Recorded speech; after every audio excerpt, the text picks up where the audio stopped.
Pessoal, dando continuidade na programação, a gente conseguiu integrar duas verticais estratégicas, que são as principais da agenda de negócios agora, que é o cliente no centro, né, ter uma jornada fluida, integrando os multicanais, mas um dilema de ter que ter processos seguros, estar em conformidade aí com a lei de proteção de dados. Como achar equilíbrio entre isso? Se você tem processos mais seguros, muitas vezes se coloca mais obstáculos, fricção na jornada, né? É um grande dilema. Então a gente procurou reunir uma turma aqui de alto escalão, representando esses dois times. O Versus no tema foi justamente para a gente ter essa visão convergente, integrada, mas ao mesmo tempo conflitante, porque é um dilema, né? Então eu queria chamar o Nicolas Zucco, que é conselheiro de tecnologia e cibersegurança, para mediar. Obrigado, meu amigo. Agora, o time de cibersegurança, então, chamar o Zé Luiz, do C6 Bank, CISO. Cadê o Zé? Opa! Obrigado. Valeu.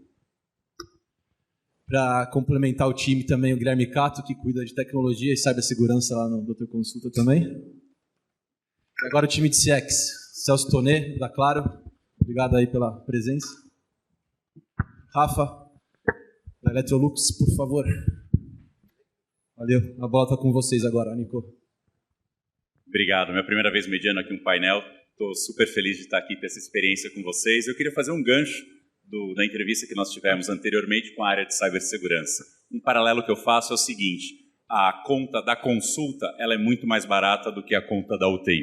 Então, quando você investe na prevenção, você tem uma chance muito maior de longevidade, qualidade de vida, do que você deixar para a última hora, quando acontecer um incidente, fazer alguma coisa. E quando acontece um incidente, é muito mais caro você voltar a operar, se você conseguir voltar a operar, porque os ataques estão muito complexos, e você tem uma chance e acaba sendo muito mais caro e uma chance muito pequena de você voltar, né? Então, esse era o gancho que eu queria fazer. E começar aqui com uma pequena apresentação. Nós temos grandes profissionais de mercado e acho que é curiosidade de todo mundo saber como vocês chegaram até aqui. Se em um minuto e meio você puder não só se apresentar, mas falar um pouco da sua carreira, eu acho que seria super importante para a audiência. Prazer a todos. Bom, como me apresentei, Rafael Bongiorno da Electrolux. Eu estou há 22 anos lá. Antes eu trabalhei na Sony, na área de marketing. Eu sou da área de marketing, né, formado em publicidade e propaganda, marketing, toda a formação nesse sentido. E passei por todas as áreas de marketing. Nos últimos 4 anos estou na área de serviço, estou na área de atendimento ao consumidor. Então passei por uma jornada de experiência ao consumidor, desde o desenvolvimento de produto até o atendimento em si, do pós-venda, que é a área que eu cuido agora. E prazer estar aqui batendo esse papo com vocês. Boa. Bom, sou um apaixonado por tecnologia desde os 12 anos de idade, sou engenheiro eletrônico. Costumo falar que eu trabalhei em todos os lados da mesa, comecei a minha carreira numa operadora, depois fui para uma Big Tech, depois passei por um provedor de internet bem grande aqui no Brasil, América Latina, e depois fui para uma empresa do Vale do Silício, e aí cheguei no mercado financeiro. Trabalhei para um grande banco aqui no Brasil e aí fui convidado para o projeto do C6. Estou lá desde a fundação, fui chamado lá para cuidar da parte de cibersegurança, cuidar de toda a segurança do banco. Hoje eu já assumi a área de prevenção à fraude também. E é isso, a vida inteira aí trabalhando com tecnologia, cibersegurança, muito focado nessa questão aí de como traduzir esse conhecimento técnico em negócio, né? Sou apaixonado por essa transformação. Acho que é isso. Boa noite, Nick. Boa noite, panelistas. Sou Guilherme Cato, sou doutor Consulta. Estou no mercado de tecnologia há mais ou menos uns 20 anos. Pautei muito minha carreira em transformação digital, peguei esse movimento desde o começo. Comecei por HP, Editora Abril, Walmart.com, trabalhei na DASA, trabalhei no Sodexo, e agora estou numa empresa Nova Economia. Também, nerdão, sempre gostei muito de tecnologia, sempre fui muito aficionado, e agora muito querendo conectar a experiência do usuário e business cada vez mais, e colocando agora, né, nos últimos anos, muito foco em segurança da informação e conectando isso com a experiência. Então, acho que tem um papo legal para a gente falar hoje. Legal, boa noite a todos. É difícil a gente lembrar a história toda com o tempo que a gente tem, né? Mas eu sou engenheiro eletrônico também, de formação, mais um. Mas, desde o início, saí da carreira técnica e acabei entrando por uma área comercial de tecnologia. Nessa brincadeira, acabei sendo convidado para tocar um grande projeto de consultoria, que foi a criação da Telemar, né? Pós-privatização. Então, foi minha primeira experiência em telecom, logo no período pós-privatização. E tem um detalhe interessante. Primeiro emprego? Não, eu já tinha trabalhado antes, algum tempo antes, mas participei logo depois, em 98, da privatização, né, e todo o processo lá, enfim. Mas tem um detalhe interessante que eu gosto de frisar na minha carreira, é que no meio desse caminho, né, dessa área técnica e prestando consultoria, eu senti num determinado momento a necessidade de parar, sair da área técnica e ir para a área de pessoas. Então eu fui fazer um mestrado em comportamento organizacional, para entender um pouquinho mais as pessoas, porque eu trabalhava muito com a parte de atendimento, com o call center e tudo mais, e não bastava a gente falar de tecnologia. As pessoas estavam no centro ali do nosso problema, né? Depois disso, acabei voltando para o mercado de telecom e já são 13 anos aqui à frente de NET, Claro, e agora Grupo Claro Brasil. Que maravilha. Para dar continuidade no painel, eu vou pedir um favor para você, Celso. A gente vai ter que trocar de lugar. Eu tive aqui um feedback do pessoal, só para ter um enquadramento melhor aí da câmera. Tá ótimo. Obrigado pela atenção. E antes de falar da experiência do cliente de cibersegurança, eu queria frisar mais uma vez para vocês de negócio o desafio que a gente está vivendo hoje. Cibersegurança antigamente não era tão crítico igual é hoje.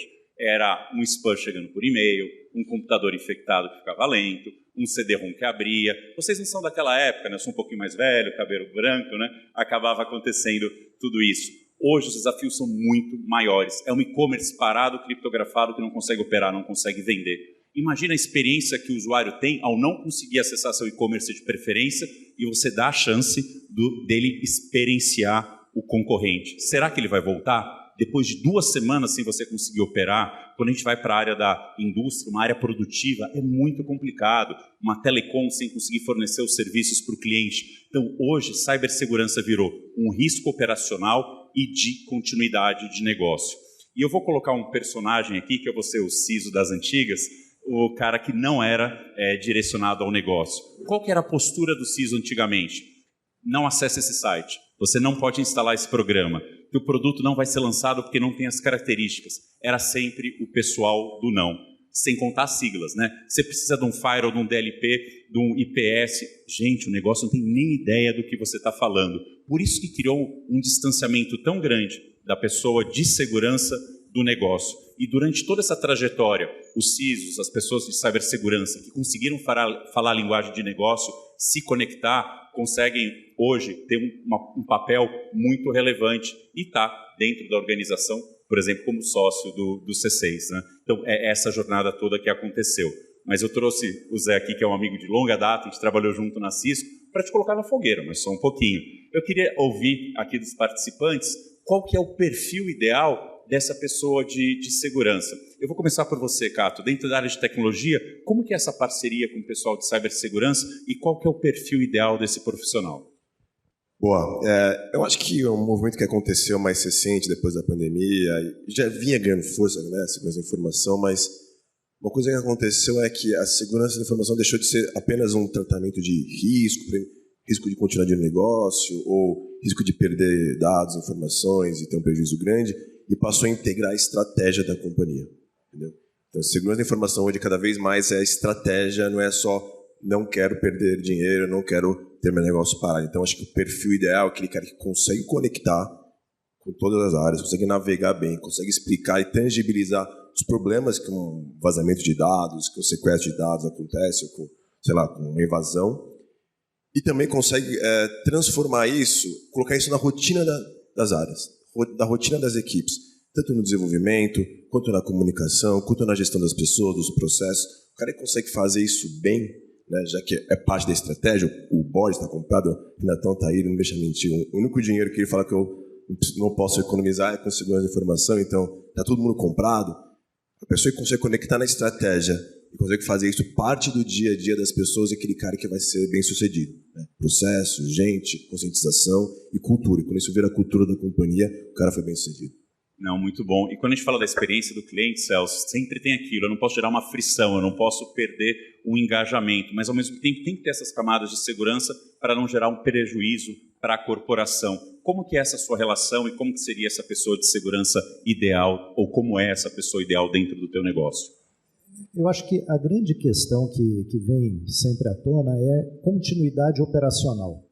Então, essa pessoa que hoje tem que se preocupar com segurança, primeiro, ela tem que entender muito bem do negócio, de como ele se opera no dia a dia. Pensando um pouco pelo lado do negócio, né? Uma das grandes dificuldades que a gente tem é porque muitas vezes essa pessoa tem um perfil muito técnico e ela não entende o que acontece dentro de uma central de atendimento, por exemplo. Como é que eu garanto uma continuidade operacional 24/7 dentro de uma central? Então, eu acho que um dos grandes desafios hoje deste profissional é entender o negócio a fundo, garantindo uma continuidade operacional sem o impacto da segurança. Perfeito. E, Rafael, você já recebeu muito não do pessoal de segurança ou teve que implementar processos que gerou um impacto nessa jornada do cliente ou no atendimento? Isso chegou a acontecer com você ou não? Foi uma jornada mais tranquila? Uma relação mais tranquila, desculpa, com o pessoal de segurança. Eu acho que tem um ponto. Eu acho que teve uma grande ruptura do perfil do profissional de TI, digamos assim, nesses últimos 5, 8 anos, do que é o profissional de TI hoje. A gente está falando especificamente da empresa, de outras que eu conheço, eu acho que o TI está se tornando cada vez mais um business partner. Antigamente era uma área muito isolada, era uma área que era o bicho de 7 cabeças dentro de uma corporação, que ficava muito processual e olhando só ERP. E hoje a gente está falando de plataforma de atendimento, está falando de experiência ao consumidor, que são coisas que saem de dentro para fora. Que antigamente se olhava apenas de dentro e esquece o que está acontecendo lá fora. Eu acho que essa revolução da tecnologia ficou evidente. E isso mexe também no perfil do profissional, né, de TI e o acolhimento das outras áreas de negócio, como o exemplo que o Celso falou de atendimento, mas não é só de atendimento, tem a parte comercial, tem a parte de todo o processo que a empresa está inserido, né, com a visão de front-end com o consumidor, para que TI esteja fazendo parte da discussão do negócio. O próprio perfil do profissional de TI, tem muitos que são com experiência de project management, com experiência de negócio em si, né, e não apenas na parte técnica. Acho que isso, quando você vai discutir algum problema, aí fica natural. Antes você dava aquele medo, dava aquele receio aqui, que eu vou falar com o profissional de TI. Você não sabe nem por onde começar. Acho que agora fica mais fluido, né? Acho que esse é um ponto importante. Não, sem dúvida. E eu, Zé, que ele estava do outro lado da mesa, antes era fornecedor também, quando íamos fazer as apresentações de produto, a gente falava, olha, aqui você pode bloquear tal coisa, aqui você vai monitorar o que o usuário está acessando. E a gente via aquilo como um compelling event para posicionar a nossa tecnologia para levar a segurança, mas era a maneira que a gente pensava antigamente. Quando nós começamos a se aproximar mais do negócio, mudou muito a nossa cabeça. Naquele grande banco que você trabalhava antes, teve aquela abordagem das squads, e quando você foi para o C6, foi completamente diferente, né? Você podia comentar com a gente como foi essa tua transição, um pouco mais técnica, se aproximar do negócio e seu negócio? Claro.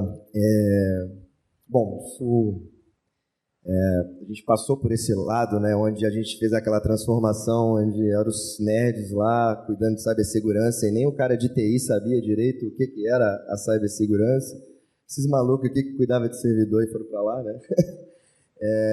E aí, acho que o mercado como um todo foi passando por essa transformação. E aí, você falou uma coisa que aconteceu com o mercado de TI inteiro, e é exatamente isso. É a questão do business partner, né? É a questão do cara de segurança como advisor. E aí, o que eu vejo, comecei na minha vida passada ali no grande banco como um advisor do time de tecnologia, e no C6 a gente conseguiu expandir isso para ser um advisor do time de tecnologia e do time de negócio. Até porque a tecnologia hoje é meio. Então, hoje, você vê mais da metade metade dos profissionais do C6 hoje já são profissionais de tecnologia. Então, é um banco, mas é uma empresa de tecnologia junto. E aí, essa transição ficou fácil, porque a empresa já se organiza em volta de tecnologia. E aí ficou mais fácil unir e ser o advisor de negócio, assim como você é o advisor de tecnologia. E aí você começa a ver que você tem que ser o enabler, né? E falou ali, que é o que acontece sempre, né? Como que eu vou fazer isso? Como que eu vou fazer o negócio andar de forma segura? Tem que dar um jeito. Profissionais, vamos lá, eu acho que hoje grande parte dos CISOs já não pensam no não. Eles já estão no yes if, que é o meu lema, na verdade. Não nunca, yes if. Né? Tipo, sim, se a gente fizer desse jeito, mas sempre dá um jeito. A tecnologia ela é maravilhosa por conta disso. Né? É só se esforçar um pouquinho, pensar mais um pouquinho dali e tal, mas é sempre dar um jeito. Porque acho que o grande paradigma que o profissional de segurança teve que passar a gente nasceu avesso ao risco. E, na verdade, a gente tem que gerenciar o risco. Se a gente não toma nada de risco, fica dinheiro na mesa. A gente está aqui para ajudar o negócio a tomar a quantidade de risco exata para ter o máximo ganho. Acho que esse é o grande objetivo do profissional de segurança hoje numa corporação.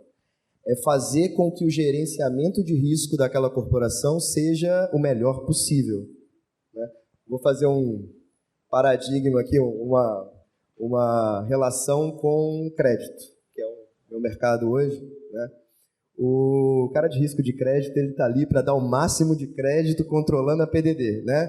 Provisão por devedores duvidosos, que é exatamente a inadimplência. O profissional de segurança ele está ali para fazer a mesma coisa, só que o medo é o ransomware, é a continuidade de negócio, é o ataque, a exposição na mídia. Então, já é uma roupagem e um jeito de ver segurança completamente diferente de ver só a parte tecnológica. Tecnologia é o meio, como é meio para tudo hoje. Acho que essa é a transformação que vem ocorrendo e que foi essa transição aí da casa antiga para o C6, por exemplo. Não, muito bom, bem colocado, obrigado, Zé. E um outro desafio que a gente passa é assim, cibersegurança, você acaba não tendo ROI, realmente você tem que investir para fazer um gerenciamento de risco, mas fraude acaba sendo muito mais palpável. A empresa consegue ver essas sangrias saindo do caixa, as coisas acontecendo, né? Lá dentro do Doutor Consulta, como que é essa abordagem fraude versus segurança, até em termos organizacionais, como que funciona dentro da tua empresa? Bom, a gente tem uma peculiaridade do Doutor Consulta, que a pessoa que compra o serviço, por lei, para receber o atendimento médico, ela tem que apresentar um documento, ela tem que apresentar Presencialmente, na telemedicina você tem várias formas de mostrar o documento, tem avaliação de facial, também biometria, etc. Então, a gente tem, obviamente, a gente paga serviço de antifraude, com os pagamentos digitais, com certeza, mas a gente tem um pouco menos, né? Nosso chargeback, né? Ele é bem menor por conta disso. Eu já trabalhei num grande e-commerce que era nossa prioridade máxima também, dar um score, aprovar o pagamento, etc., clear e afins, para conseguir fazer isso. Mas no Doutor Consulta, hoje, a gente tem esse benefício. Né? Então, a gente tem uma taxa de fraude muito baixa por conta disso. Não é que não acontece, tá? Mas como a gente tem essa validação presencial, ou por documento, ou por biometria, exigida por lei para dar o atendimento, a gente acaba tendo esse risco um pouco menor. Perfeito. E dentro do teu negócio, quando você vai para a plataforma digital, acontece a fraude lá ou hoje a sua preocupação ainda maior é a cibersegurança? Você tem alguns indicadores com relação a isso? Acontece também. Eu acho que tem vários pontos de contato, né? Falando da nossa grande área de experiência ao consumidor. E-commerce, né? É um canal de atendimento, é um canal de compra, é um canal que tem exposição a esses riscos que vocês conhecem muito bem. Assim como tem plataformas de atendimento, né? O próprio atendente, né? Que tem ali informação, dados, e não é só a questão da segurança de ataque, tem a questão da segurança também frente à LGPD, né? Tem esse outro ponto também de como utilizar os dados para que não seja contra a empresa na norma que a gente tem hoje. Acho que tem esses dois pontos, que não é apenas olhar a questão de ataque, tem que olhar a questão também de uso, acesso e a própria penalidade que isso pode acontecer, né? Eu acho que isso envolve, sim, todos esses pontos de contato, como eu comentei, para que seja bem construído. E como eu falei, né, a questão de business partner, a TI ela faz parte da construção da jornada. Esse é um ponto importante. Desde o início, né, quando a gente iniciou o e-commerce lá em 2013, já estamos falando aí de 8, 9 anos, a TI sempre esteve junto para discutir jornada, para discutir riscos dentro da operação, para não ficar só olhando provedor e aí fazer contratação, não. O que tem de indicação para daí trabalhar junto. Isso aqui vai favorecer, isso aqui vou perder mais tempo, isso aqui eu vou trabalhar em pior conversão, olhando parte de negócio. Como é que eu vejo uma solução? Acho que isso faz parte do mundo corporativo, não tem uma receita de bolo, tem uma justificativa de você discutir e encontrar a melhor saída, olhando o consumidor, porque quando a gente fala de transformação digital é simplificar a vida do consumidor, simplificar a vida do cliente. Antes, quando a gente falava de transformação digital, por onde que eu começo? 10 anos, 8 anos atrás, quando trouxeram essa terminologia, o que é transformação digital? Se você olhar a ótica do consumidor, do cliente, né, que é o que a gente está inserido, é simplificação da vida dele. Como? Com o melhor processo. Agora isso, discussão de processo, é onde a empresa tem que encontrar aí a melhor saída junto com os melhores profissionais relacionados à área, né? Não, sem dúvida. E quando eu tive a experiência de trabalhar na Microsoft, bem interessante, porque todo o processo, todo o produto, eles começam com privacy, compliance e segurança by design. É uma maturidade muito elevada, mas acho que todo mundo deveria ter isso como um objetivo, porque depois fica muito mais fácil endereçar qualquer desafio que venha a aparecer, né?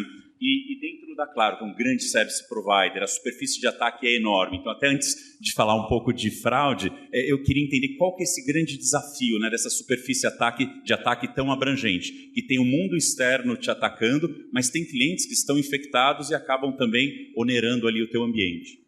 Eu estava pensando exatamente nessa questão aqui, quando ouvi o Rafa falar, o pessoal, porque até hoje, a partir de 2022, começa a mudar com a história do iPhone 14, mas até o iPhone 13 Pro e não sei mais o que, e toda a linha de Android, a gente tem um negocinho desse tamanho chamado chip, que obrigatoriamente exige da gente uma experiência digital. Né? Eu posso fazer a compra digital, eu posso fazer a aquisição no e-commerce e tudo mais, mas eu dependo de uma entrega física que tem que ser colocada dentro do meu aparelho celular. E é a partir desse equipamentozinho pequenininho que vai trafegar a compra do e-commerce do Rafael, a transação bancária do Zé lá no C6, a consulta que vai ser agendada, ou seja, toda a informação do cliente, tudo que ele transaciona, passa por ali. Tanto que hoje o objeto mais desejado pelos oportunistas de plantão são os celulares. A nossa vida está ali dentro, né? Então, a gente tem uma preocupação muito grande em conseguir educar o consumidor sobre a responsabilidade que ele tem que ter sobre o meio físico que ele carrega, né? E, ao mesmo tempo, prestar uma experiência para ele, para que ele tenha a confiança de que aqueles dados, aquela informação que está ali, são seguras e ele pode trafegar a informação necessária em qualquer rede que ele esteja, né?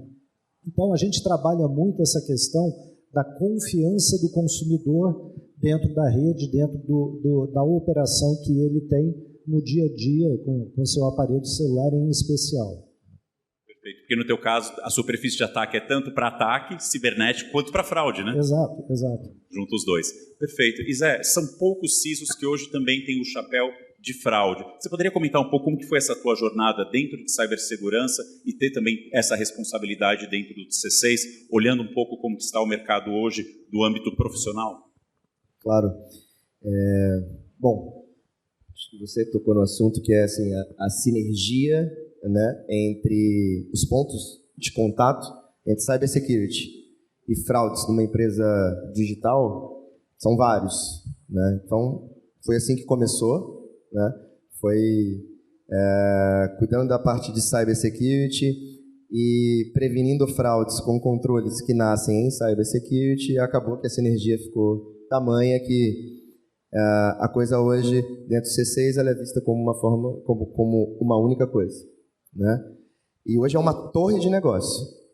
Segurança hoje tem um squad próprio, lança produto, inovação, pensa no usuário, como facilitar a vida do usuário, né? A gente acabou foi a primeira instituição financeira do mercado que a gente lançou o contexto financeiro do usuário depende da geolocalização dele e ele pode escolher a geolocalização que ele acha mais segura, né? A gente lançou isso há 2 meses atrás, uma outra instituição acabou de fazê-lo agora também. Isso foi motivado pela questão do Pix? Não necessariamente. Não, isso foi motivado pelo que o Celso falou, que hoje a nossa vida está dentro do celular. E o quanto esse dispositivozinho ele é procurado pelos criminosos. Hoje a gente tem um problema seríssimo de segurança pública, né, que é o roubo de aparelho celular. E o nosso principal canal de distribuição de serviços financeiros é o aparelho celular. Então, como deixar a vida... Isso é transformação digital, né? Como deixar a vida do cliente melhor, mais fácil e mais segura, anywhere, onde ele estiver, e tendo o melhor serviço possível. É possível inovar com segurança. Segurança hoje é diferencial competitivo. Eu acho que nós, profissionais de segurança, apesar de toda essa onda de ataques e o quão difícil é a vida de um CISO hoje, também é um momento singular onde dá para fazer muita coisa. Dá para impactar o negócio diretamente. Tem várias oportunidades aí para ajudar o negócio, né, sendo um profissional de segurança. Então, eu acho que vai ser o caminho natural para empresas digitais ou menos. Eu acho que esse vai ser o caminho para todas as empresas também, essa transformação digital, onde o CISO vai ter cada vez mais esse papel de negócio e toca... Eu acho que a porta de entrada para ele no negócio é a prevenção a fraudes, né? É a forma dele interagir ali, porque as coisas já estão se misturando muito. E você falou uma coisa que é o Security by Design, né? Desde que a gente montou o C6, a gente sempre aplicou essa ideia de que a segurança tem que estar distribuída. Então, existe uma pessoa de segurança em cada squad, né? Montando cada produto, existe o cara ali, o cara de segurança dono daquele produto, cada produto que está sendo montado. E ele responde direto para você, esse champion ali dentro, ou ele já é parte integrante da área do produto? Ele responde para a nave-mãe, onde estão as diretrizes, que é a minha área, mas ele também responde para o head daquele produto, matricial, né? O head daquele produto, porque é aí que, para mim, é o próximo passo. O head de produto, ele já monta o produto preocupado com segurança e a perda de fraude. Para ele faz parte do business dele, está no business plan dele. Então ele já se preocupa, eu não preciso falar para ele. Hoje não existe uma cultura de segurança, um cara que prega a cultura de segurança dentro do C6. A cultura de segurança está embutida na cultura do C6. É o jeito do C6 de atuar. A segurança está ali dentro, eu não preciso ficar falando de segurança, né? Está todo mundo construindo o produto já pensando nisso. E essa para mim, a vantagem de ter um profissional de segurança desde a fundação da empresa ali na mesa de decisão. Eu acho que esse foi um diferencial importante. Ah, que incrível. Você queria adicionar algum ponto, Celso? Não, eu estava só lembrando, eu fiz a propaganda, mas não contei o comercial todo, né? Por que do iPhone 14? E é uma coisa importante que muda um pouco de toda essa relação tecnológica. A gente começa a ter, a partir desse ano, nos novos aparelhos 5G e tudo mais, o e-chip. Então, é o chip virtual que é cadastrado diretamente no aparelho. A gente, aqui no Brasil, ainda não está habilitado para essa tecnologia, mas para 2023 a gente começa. E aí muda muito dessa questão de todo o reconhecimento do aparelho para as transações digitais que acontecem a partir de reconhecimento facial e uma série de coisas. Não, incrível. Pessoal, eu queria brevemente abrir para perguntas, como é um conteúdo bem interessante, a gente já abordou vários temas. Tem alguma pergunta em específico que vocês já gostariam de fazer?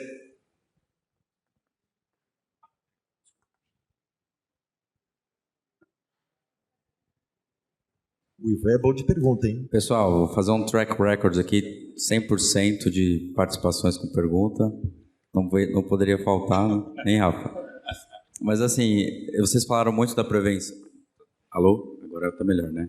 Vocês falaram muito da prevenção, eu queria saber quando o pau quebra. Quando tem uma invasão, quando tem um problema sério. Para quem passou por isso, assim, o que você gostaria de ter recebido de conselho nessas horas? Assim? Existe algo assim? Pode ser generalizado? Eu posso falar por conhecimento e vivência de causa. Eu acho que a grande questão hoje não é se, é quando a gente vai sofrer o ataque, né? Eu tenho uma amiga aqui que sofreu muito, né? Mas a gente teve um ataque grande, foi noticiado, é público, né? Só que até é interessante relatar como foi, né? O ataque não começou conosco, o ataque começou na cloud da Amazon, né? Então, no universo para onde hoje todo mundo está caminhando, e começou lá e não sei o quê, e aí, de repente, a gente começou a sentir que a gente começou a ter problemas na nossa página de internet, serviços de autoatendimento ficando fora, e a gente conseguiu rapidamente detectar e shut down em tudo. A gente ficou 22 dias sem nenhum sistema funcionando, nada. Nem folha de pagamento rodava durante 22 dias. A gente fez um shutdown completo. Qual foi por que a gente fez isso? Toda a área de telecom ela é integrada, né? Tanto os sistemas de engenharia que fazem os serviços funcionar com os sistemas de TI que tem billing, CRM e demais sistemas. A gente deu um shutdown em toda a parte de sistemas para preservar a engenharia. Então, a gente garantiu que não houvesse vazamento de dados e garantiu a operacionalidade de todos os sistemas. Nenhum cliente ficou sem funcionar celular, TV, telefone e banda larga por nenhum minuto. Então, a gente conseguiu garantir a continuidade operacional do cliente. Sofremos um bocado em central de atendimento, não sei o que, foi um caos durante 22 dias, mas pelo menos a gente garantiu a integridade dos serviços. Então, eu acho que, assim, diante de uma situação como essa, esqueça o que está pela frente e garanta a continuidade do serviço do cliente e derrube o resto que for possível para cortar o ataque. No caso da Electrolux, não teve um exemplo nesse sentido, mas eu vou até parafrasear o que o Celso falou no início, lá do antes prevenir do que remediar.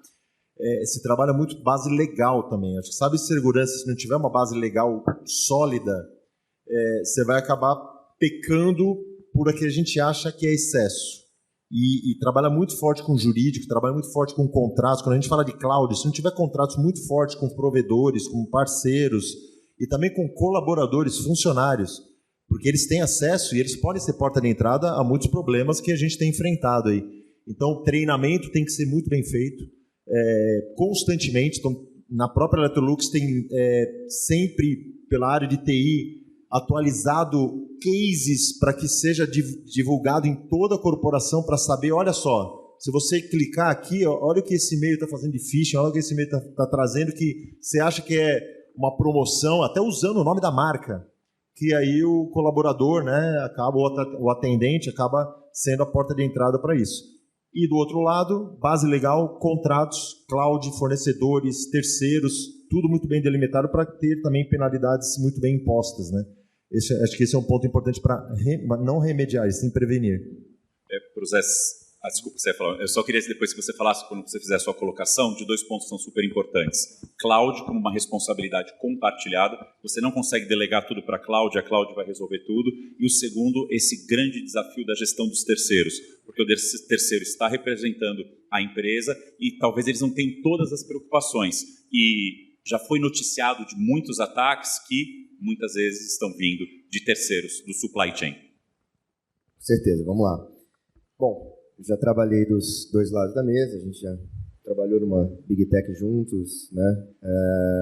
Então, eu já tive do lado dando suporte para quem sofreu, já passei por isso do outro lado também. Colocação do Celso completamente certa, não é se vai acontecer, é quando, né? E aí, o conselho seria ensaio, rehearsal, né? Fire drill, né? Brigada de incêndio. É exatamente isso. E em todos os níveis. Desde o alto nível executivo até o cara de facilities que está cuidando lá da segurança do prédio. Gente, é pensar assim, ó. Pode durar 22 dias. Então, ninguém vai conseguir ficar 22 dias trabalhando direto. Então, vai ter que ter turno, vai ter que ter shift, hotel para a galera do lado da onde está. 22 dias no dia 23 de dezembro, que começou. Olha isso. Então, assim, ó, logística. Eu acho que vocês devem ter passado por isso, né? A logística, comida, hotel, apoio jurídico, né? Para quem que você vai ligar? PR, né? Relações públicas, como se comunicar com o público, né? Comunicar aos clientes. Dica, transparência é a melhor coisa nessa hora, tá? Todo mundo está sujeito a isso, né? A gente tem que combater isso juntos. Então, a gente tem que ensaiar transparência, ter para quem ligar, né? Em todas as partes, né? O cara que vai te ajudar, ter uma consultoria que vai te ajudar a tratar o incidente, por mais que você tenha um time maduro de cibersegurança, é importante. Uma visão de fora. Os caras estão acostumados, pega uma consultoria boa, os caras estão acostumados a fazer isso no mundo inteiro. O dia a dia dos caras é tratar esse tipo de incidente, então eles vão aportar, com certeza. Então, já tem isso tudo assim, ó, anotado, seja no Excel, no Word, mas já está tudo certo, tá? Eu preciso falar porque quem viveu e eu acho que a gente no Fleury sofreu um ataque, a gente que é da saúde, né, fica mais indignado em sofrer um ataque cibernético em plena pandemia e é a pior experiência. Hospitais, assim, eram pacientes oncológicos que precisavam do resultado para fazer uma cirurgia. É o cara com passagem por Emirados Árabes que tinha que apresentar o exame do Covid. É a mamãe que tem o chá revelação agendado. É alguém que realmente precisava de um exame e a gente de mãos atadas. E isso que ele falou, o que nos salvou foi gente. No nosso caso, a gente se mobilizou, a gente matou o LGPD, porque não tinha o que fazer, as pessoas precisavam de exame, e foi gente. Então, isso que ele falou ali de brigada, de se preparar, a gente não tinha feito, né? Ainda não estava tão na moda, mas a gente viu na prática, diretor, gerente, sentado dentro da rede do Fleury para baixar o PDF do exame, tirava o cabo de rede, conectava o 3G através do seu celular para fazer o PDF sair e chegar na sua caixa de e-mail. E aí a gente mandou o exame da Maria para o João, do João para a Maria, porque era um exército de pessoas tentando mandar exame para alguém que precisava, né? Então, assim, é a situação mais caótica que pode existir, onde você troca um risco por o outro, né? É o que ele falou, você quer dar continuidade no momento, porque o cliente precisa, você acha que todos os seus valores, tudo aquilo que você lutou a vida inteira foram perdidos, né? Nós ficamos 4 dias sem nenhum acesso a resultado, nada. Então, eu acho que assim, é aterrorizante, né? Mas eu ainda vejo muito foco no evitar, muita preocupação no vamos evitar, e, gente, isso que ele falou é certíssimo, vai acontecer. Então, se preocupem em como eu reagir, né? Então, assim, é o que fazer com isso, porque ataques randômicos, põe lá e tenta, até passa. Agora, o direcionado, ele vai atacar.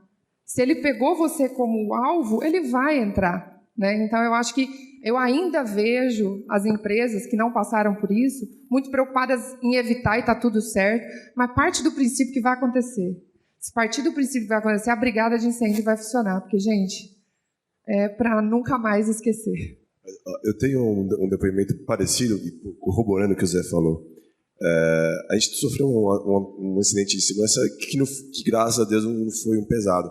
Mas a gente tinha todo o processo, quando a gente for sofrer um incidente, a gente vai fazer isso, piar, a gente vai fazer isso. Só que a gente desenhou todo o processo e nunca treinou. E aí, quando aconteceu, a gente fez um monte de coisa totalmente diferente daquilo lá. Aí que a gente botou na cabeça, né? A gente precisa treinar pelo menos, sei lá, X vezes por ano, senão o que acontece, você vai no automático, você quer ficar desesperado, você não vai seguir um processo.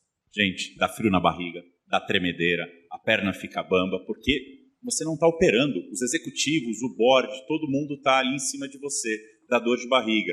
E antes de passar para a Sasha, vou passar para ela, o que acontece, o atacante ele é muito inteligente. Em média, ele está 200 dias dentro do teu ambiente. Ele mapeou muito bem, ele viu onde está o teu backup. Às vezes ele filtrou o dado também, para se de repente você conseguir voltar ao teu ambiente, ele ainda te extorquir falando, que bom que você voltou a operar. Eu tenho aqui os seus dados, se você não me pagar, eu vou expor eles. No caso do Uber, foi que eles comunicaram via Twitter. O Twitter corporativo da empresa falou... Não, Slack, desculpa. O Slack falando que estava acontecendo. E eu participei do incidente que, em termos processuais, tinha tanta gente no Teams, não era culpa do Teams, tá? Era só a plataforma de colaboração. Eram 100 pessoas. Adivinha quem estava lá como convidado no Teams? O atacante. Então não tinha plano que você fosse colocar em prática que voltaria ao teu ambiente porque ele estava lá. Aí chegou uma hora que assim, eles chegam até a fazer piada. É complicado, né? Ele mesmo falou, eu sou atacante, não precisa fazer isso que eu já estou sabendo, né? Sá, por favor. É uma dúvida, na verdade, tá? A gente vê que o uso de inteligência artificial está se pulverizando por todas as áreas, né? Inclusive em cyber. Então, eu não sei se vocês têm algum exemplo que possa ser compartilhado aqui sobre como a gente tem usado inteligência artificial para pegar esses monitoramentos, pegar essas JIP, DARCs e reagir a isso.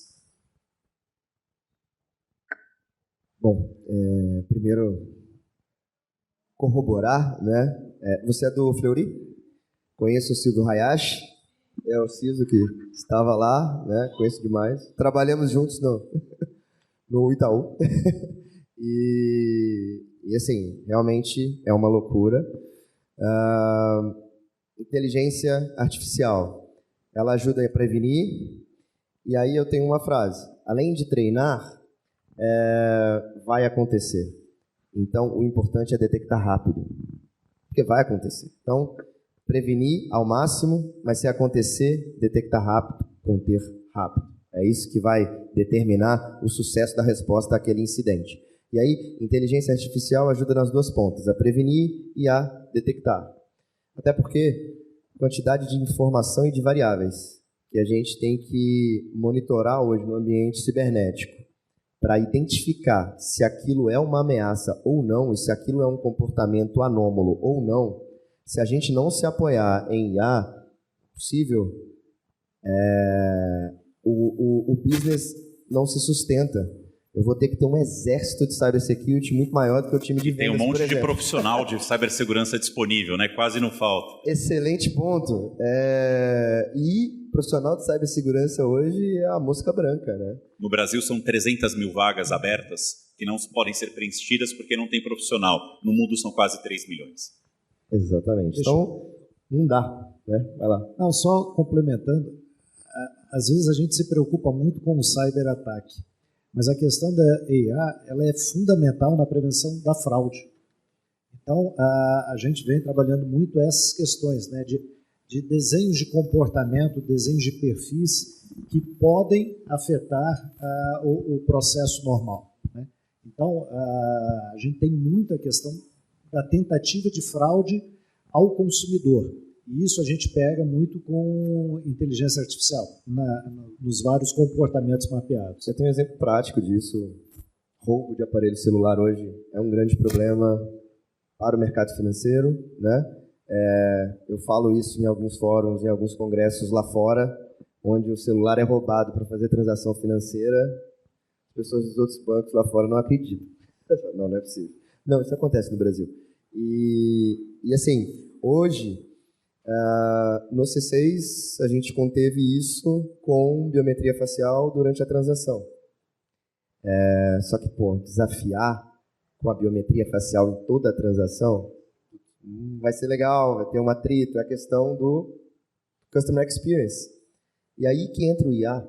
Como fazer um score de risco daquela transação, o que é anômalo para aquele cliente ou não, qual o local que ele está, e aí usar o IA para aí sim, depois daquele score de risco daquela transação, eu usar uma autenticação mais forte ou não, eu usar uma biometria facial ou somente a senha, né?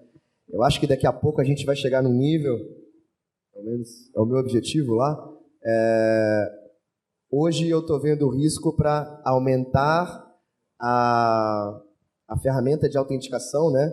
Naquele momento. O risco alto, eu coloco mais segurança. Eu quero ir para o outro lado.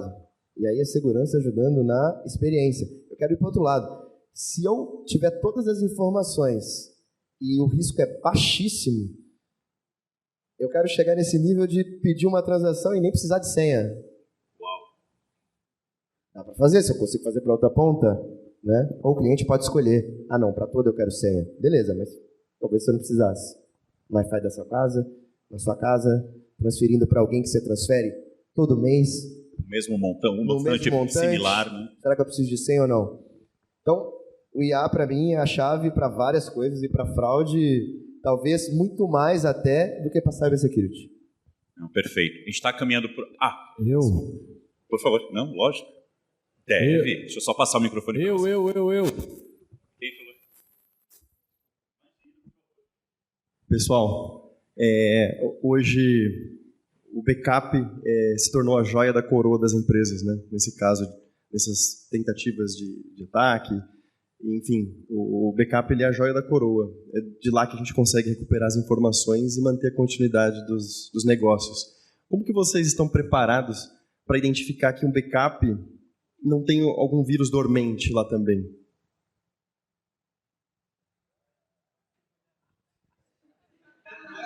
Confiar no provedor, né? Tomara que o provedor seja ferrado. Não, aqui é segurança por obscuridade. A gente não fala o que a gente faz. Brincadeira. Excelente pergunta.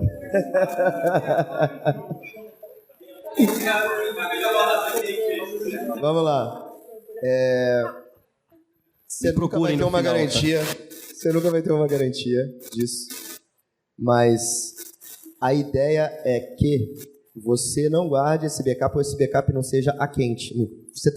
Você vai ter o backup a quente, e aí o backup a quente é aquele backup online onde ele está conectado a todos os seus sistemas, e aí você vai usar ele para um retorno rápido, algum problema que aconteceu ali, você vai usar aquele retorno a quente, porque faz parte do seu dia a dia, é aquele cara conectado online, e você vai usar aquele backup que a gente chama frio, ele está completamente isolado da sua infraestrutura, né? Vou ser um pouquinho mais técnico aqui, mas a grande maioria desses ataques, eles precisam do Command Control. O que é o Command Control? Ele precisa, o artefato, a peça de software que está ali realizando o ataque, ela precisa se conectar ou se comunicar com a nave-mãe, né? Pelo menos em algum momento. A ideia é, por mais que esse artefato esteja no backup a frio, a ideia é manter ele isolado. Primeira coisa é fazer o lockdown. A hora que aconteceu o problema, faz o lockdown, fecha tudo. Tem que fechar as comunicações de dentro com o mundo externo. Fecha tudo. A hora que tiver certeza que o ambiente realmente ele está limpo, aí você começa a fazer o retorno com o seu backup a frio. Aí, estou falando aqui de um ataque mais comum, ransomware, falando um passo a passo aqui.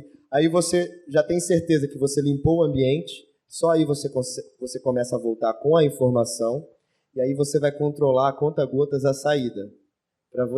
É nessa hora que você é a sua maior chance de pegar algo que já estava no backup.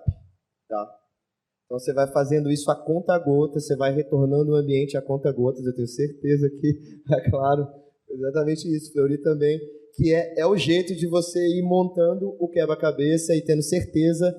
É assim, ó, tá tudo sujo. Aí você vai se limpando, não encostando mais. É tipo asepsia, entendeu? É isso, exatamente. Então você vai limpando, tendo certeza que aquele ambiente está limpo e não tem contato mais com o outro. Mas não existe bala de prata, tá? Não existe certeza em cibersegurança. Tá? Então você trabalha com mitigação de risco. É a única coisa que a gente consegue fazer.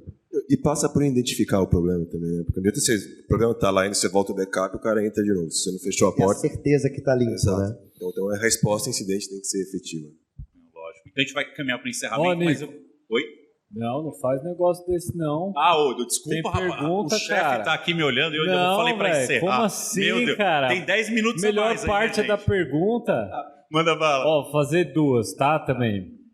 A primeira, de novo, vou tentar comparar com outros segmentos e calhou de eu comparar com o CX. Assim, boa parte das empresas nativas digitais, até por trabalhar com outro conceito, que é esse conceito da jornada e não só cuidar do cliente quando deu problema lá no call center, tal, muitas delas cresceram internalizando tudo de CX. Então, eu falo assim, eu vou cuidar de ponta a ponta. Por quê? Porque os outros não entendem o que eu faço. Imagina, eu não vou para o call center. Eu não vou dar nome aos bois, mas teve uma fintech muito grande, uma das maiores, tá? Em pouco tempo, não vou contar. Não vou contar porque, enfim. E que teve que um belo dia falar, não é possível, eu vou ter que terceirizar. E contratou um call center com NDA, falando, ó, pelo amor de Deus, não conta que eu tô te contratando, pelo amor de Deus, vai diminuir meu valuation bizarramente. Mas não teve como, contratou e botou para dentro, deu uma lavagem lá no call center lá, falou assim, ó, é assim que a gente opera, vê se você cuida dessa parte. Bom, por que eu estou citando essa história? Porque outras áreas também novas tendem a falar, eu resolvo tudo, né? Com a tecnologia que for, partindo já da predição, ou seja, vou tentar resolver tudo. E como as histórias sempre se repetem, chega um determinado momento e fala, pô, eu não consigo fazer tudo. Eu preciso de ajuda, eu preciso de terceiros. Tá? E aí quando você olha para o mercado de cibersegurança, de prestação de serviços, né? Cadê esses caras? Quem são, onde vivem e como se alimentam? A gente tem no Brasil uma cadeia de fornecedores para ajudar em todas as etapas de cibersegurança uma empresa ou não? Todas as empresas têm que internalizar de cabo a rabo essa tecnologia de cibersegurança. Então essa é a primeira. Porque tem o outro lado da moeda de cyber que é LGPD e aí, bom, a gente está num país de advogado, né? Advogado mete bedelho em tudo, né? Os DPOs que tem aí, a maioria é advogado. Né? E é uma questão brasileira, não é uma questão mundial, não. Mas, bom, então a primeira pergunta é essa cadeia de fornecimento de serviços voltados à cibersegurança. A segunda é ainda no que vocês comentaram aí de predição, prevenção, uso de inteligência artificial, enfim, tudo isso, mesmo rodando muito bem, você está cuidando do seu próprio ecossistema. Você não tem, até pelo fato de trabalhar com segurança, uma central, por exemplo, que reúne essas informações onde todo mundo pode compartilhar e acessar. Vamos tentar comparar com a Polícia Civil e Militar. A Polícia Civil e Militar tem as suas comunicações. Né? Uma pessoa que roubou ali vai estar fichada. Já vai estar lá no sistema. Ruim ou não, tem uma central. Né? Então, assim, a gente não precisaria ter, de fato, um engajamento, eu não sei se isso já existe, um engajamento desses novos profissionais de cibersegurança para justamente ter uma central, um QG, justamente para a troca disso, ou seja, ser ainda mais preditivo, não só olhar para o seu próprio ecossistema, que ao fim e a cabo, todo tipo de crime vai ter alguma interface digital. Então, a gente não está falando só de uma invasão, de um vazamento, a gente está falando de sequestro, de roubo, de receptação de produto roubado, a gente está falando de um monte de coisa que vai ter uma interface digital que pode ter essa relação, obviamente, com cibersegurança. Então, são dois pontos. Então, primeiro ponto, cadeia de fornecimento, e o segundo ponto é esse caminho para uma central mais de inteligência entre empresas que realmente têm essa preocupação em cibersegurança. Deixa eu comentar a segunda. A primeira eu vou deixar para os técnicos. É importante saber, Vitor, a Anatel está criando um grande centro de inteligência para controlar toda essa questão de cybersecurity dentro da rede de telecom do Brasil. Então, existe um grande projeto da Anatel, a gente participa, todas as grandes telcos participam, de formação de uma rede de cibersegurança para a rede de telecom do país. Então, existe uma preocupação, pelo menos quanto ao segmento de telco, para criar essa grande rede de cibersegurança, que é, no final das contas, por onde trafega praticamente toda a comunicação, né? Então, esse é um projeto que está em andamento dentro da Anatel. Tem as suas dificuldades por se tratar de agência regulatória, uma série de coisas, mas vem avançando significativamente, tá? Deixa eu pegar a primeira pergunta aí, não vou ser tão longo na resposta.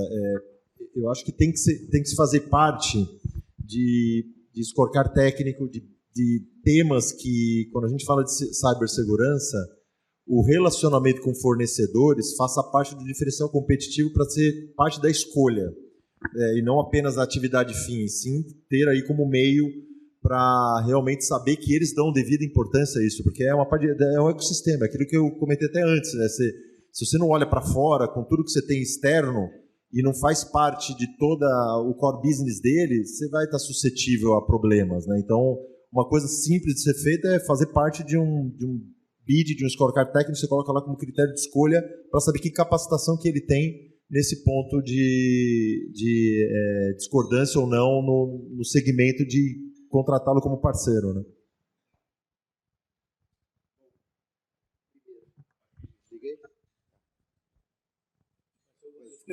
Opa! Brasil é um mercado muito fértil para a cibersegurança. Um país bem respeitado nesse quesito. Então, sobre a cadeia de fornecimento, existem boas empresas hoje no país que conseguem atender de ponta a ponta. Se você vai terceirizar certo serviço ou não, depende muito mais do quão core, né, segurança vai ser ali, do investimento que você vai querer fazer naquele momento, tá? Mas hoje a cadeia de fornecimento ela é muito boa, tá? Só um ponto, eu falo que hacking é cultural. Então, um hacker brasileiro ele hackeia diferente de um hacker de Israel, que por sua vez hackeia diferente de um hacker da Lituânia. Então, se testar contratando fornecedores de diferentes culturas é uma boa prática. Tá? Só na outra pergunta, existem várias iniciativas. A área de cybersecurity é uma área muito unida. Assim, as pessoas conversam, se unem. Talvez dentro de tecnologia, talvez seja o segmento que mais tem evento. Não sei se você vai concordar. Existe uma comunidade bem forte e bem unida. De forma organizada mesmo, existem algumas iniciativas, mas eu acho que tem um caminho longo aí a ser trilhado. As autoridades já estão fazendo isso, tem o Guardião Digital, né? Secretaria Nacional de Segurança Nacional, mas ainda tem uma trilha aí. Tá? Sobre fornecedor, o que eu acho que uma maturidade que a gente precisa ganhar ainda, que nem o Zé falou, tem muita companhia oferecendo solução, mas eu acho que tem pouca que oferece tudo que você precisa. Que você, é um cara só, que não é uma consultoria de assessment, de implantação de uma área, mas uma consultoria que tem, um fornecedor que tem todas as soluções que você precisa. Né? Inclusive tem um grande fundo que enxergou isso e está montando uma companhia desse sentido. Né? E sobre formar profissional, eu acho que o Brasil, não só para segurança, mas o Brasil precisa de um plano diretor de formação de pessoas para tecnologia. Sabe? É uma oportunidade gigante que a gente não está abraçando e está perdendo para fora ainda. Então, de alguma forma, o setor tem que se mexer. Não, perfeito. O papo está muito legal, a gente vai ter que encerrar aqui, infelizmente. Eu só queria terminar com 2 cents, né? Eu adoro inteligência artificial, machine learning, criptografia quântica, é muito sexy, é muito legal a gente falar disso. Mas a gente peca no básico também. Então, eu queria ser repetitivo até o ponto que vocês falarem assim, Nick, já deu, né? Você está em 2025, você está falando disso ainda, mas é para realmente a gente chegar nesse ponto. Todo mundo tem que ter o duplo fator de autenticação. Só a senha não funciona. Apliquem os patches, as correções de segurança, porque quando a empresa fala, quando tem uma correção, o atacante já sabe disso há muito tempo, que aquilo é uma maneira, um vetor de ataque. Falamos muito bem do backup, obrigado por compartilhar. Realmente virou algo muito importante no dia a dia. Treinamento e educação. Falem para os executivos, se tocar o alarme de incêndio aqui, todo mundo sabe o que fazer. Mas se acontecer um ransomware, realmente todo mundo sabe o que fazer. E com relação aos fornecedores, Vitor, eles também estão passando por essa transição. Os fornecedores que a gente conhece, eles sempre foram techniques, né? Hoje você vê um CEO de um prestador de serviço tendo um espaço no board, conseguindo ter um bate-papo com o CEO. Então, realmente está amadurecendo. E, para finalizar, uma solução que eu acho super importante vocês terem, a gente até está comentando nos comitês, de ver uma maneira de, para a associação, entregar um serviço de threat intel. O que é isso? Vocês, né, terem um serviço disponível com um custo acessível para que essas empresas tenham inteligência dentro da Dark Web, não só para cibersegurança de ataques que venham a acontecer para o seu negócio, a tua empresa escrita, mas também para a questão de fraude. Quando você tem essa inteligência, o threat intel, dentro desse submundo, vamos colocar dessa maneira, você consegue estar um passo à frente. Você já vê eles se preparando para criar o ataque. Quando você tem esses relatórios mensais, você já faz uma força-tarefa para estar um passo à frente, tá bom? Isso era só para encerrar. Obrigado pela atenção de vocês. Muito obrigado pelo painel, pela participação de todos. Valeu.